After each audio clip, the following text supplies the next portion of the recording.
ಸಿದ್ಧಗಂಗಾ ಧ್ರುವ ಸರ್ಜಾ ಅವ್ರಿಗೆ, ಧ್ರುವ ನನಗೆ, ಧ್ರುವಂತಾರಿಗೆ, ಧ್ರುವ ನನಗೆ, ಧ್ರುವಂತಾರಿಗೆ, ಆಟೋ ರಿಕ್ಷಾ ಚಾಲಕರು ಧ್ರುವಂತಾರೆ ಅವ್ರಿಗೆ, ಆಟೋ ಚಾಲಕರ ದೇವ್ರ ರೂಪದಲ್ಲಿ ಬಂದ ಧ್ರುವಂತಾರೆ ಅವ್ರಿಗೆ, ಧ್ರುವ ನನಗೆ, ಧ್ರುವ ನನಗೆ, ಧ್ರುವ ನನಗೆ.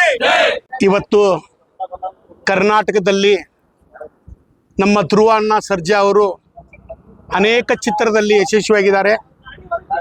ಇವತ್ತು KD ಸಿನಿಮಾ ಮೊದಲ ಬಾರಿಗೆ ಕರ್ನಾಟಕದಲ್ಲಿ ಕಾಲಿಡ್ತಾ ಇದೆ. ಆ KD ಸಿನಿಮಾ ಇವತ್ತು 100 ದಿನಗಳ ಕಾಲ ಓಡ್ತೈತಿ ಅಂದ್ರೆ ಅದು ನನ್ನ ಚಾಲಕರ ಕುಟುಂಬದಿಂದ, ಎಲ್ಲ ಅಭಿಮಾನಿಗಳಿಂದ, ಕನ್ನಡ ಪ್ರೇಕ್ಷಕರಿಂದ ಅಂತ ನಾವು ಮೊದಲಿಗೆ ಎಲ್ಲ ಕನ್ನಡ ಅಭಿಮಾನಿಗೆ ಅಭಿನಂದಿಸ್ತೇನೆ. ಇವತ್ತು ಇಡೀ ಕರ್ನಾಟಕದಲ್ಲಿ ಆಟೋ ರಿಕ್ಷಾ ಚಾಲಕರ ನೆರವಾಗಿ ಬಂದಂತ ನಮ್ಮ ಧ್ರುವ ಅಣ್ಣ ಸರ್ಜಾ ಅವರಿಗೆ ಬಹಳಷ್ಟು ಇವತ್ತು ಸೆಕೆಂಡ್ ಅಪ್ಪು ಅಂದ್ರೆ ಅಡ್ಡಿ ಇಲ್ಲ.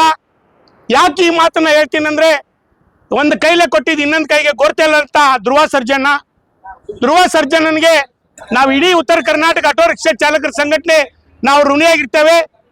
ಮುಂದೆ ಬರುವಂತ ದಿನದಲ್ಲಿ KD ಸಿನಿಮಾನ ಅತಿ ಅದ್ದೂರಿಯಾಗಿ ಅವ್ರು ಬಂದಾಗ ಸ್ವಾಗತವನ್ನ ಬಯಸ್ತೇವೆ.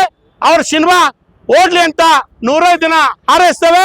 ಮತ್ತು ಅವ್ರ ಸಿನಿಮಾ ಬಂದ್ರೆ ಪ್ರತಿಯೊಂದು ಆಟೋ ರಿಕ್ಷಾಗಳಿಗೆ ಅದನ್ನ ಪ್ರಚಾರ ಮಾಡಿ ಅವ್ರ ಸಿನಿಮಾ ಓಡಿಸೋದು ಕೆಲಸ ಮಾಡ್ತೇವೆ.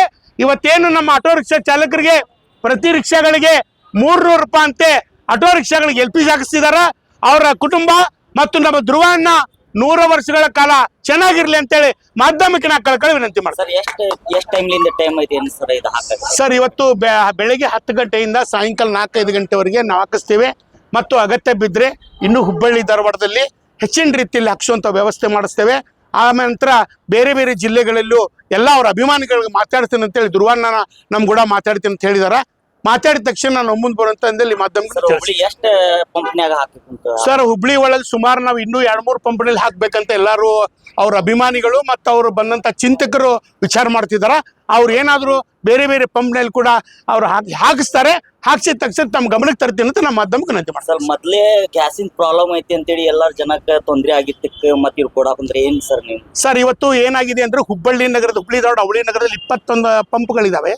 21 ಪಂಪ್ಗಳಲ್ಲಿ ಸುಮಾರು 8 ಪಂಪ್ಗಳು ಬಂದಾಗಿದ್ದಾವೆ. ಇನ್ನು 7-8 ಪಂಪ್ಗಳು ಚಾಲೂ ಇದಾವೆ. ನಾವು ಈಗಾಗಲೇ ಸಂಬಂಧಪಟ್ಟ ಮ್ಯಾನೇಜರ್ ಜೊತೆ ಚರ್ಚೆ ಮಾಡ್ತೇವೆ. ಸಂಬಂಧಪಟ್ಟ ಮ್ಯಾನೇಜರ್ ಚರ್ಚೆ ಮಾಡಿ ರಾತ್ರಿ ಯಾವ ಪಂಪ್ನಲ್ಲಿ ಸ್ಟಾಕ್ ಬರ್ತಿದೆ ಆ ಪಂಪ್ನಲ್ಲಿ ನಾವು ಮುಂಜಾಗ್ರತೆ ಒಂದು ವಿಡಿಯೋ ಕಾಲ್ ಮುಖಾಂತರ ಇಡೀ ನನ್ನ ಆಟೋ ಚಾಲಕರಿಗೆ ನಾನು ಗ್ರೂಪ್ನಲ್ಲಿ ಹಾಕಿಸಿ ಇಂಥಲ್ಲಿ ಬಂದು ಕ್ಯೂ ಹಚ್ಚಿ ನಾವು ಹಾಕಿಸ್ತೀವಿ ಅಂತ ಹೇಳ್ತೀನಿ ಸರ್.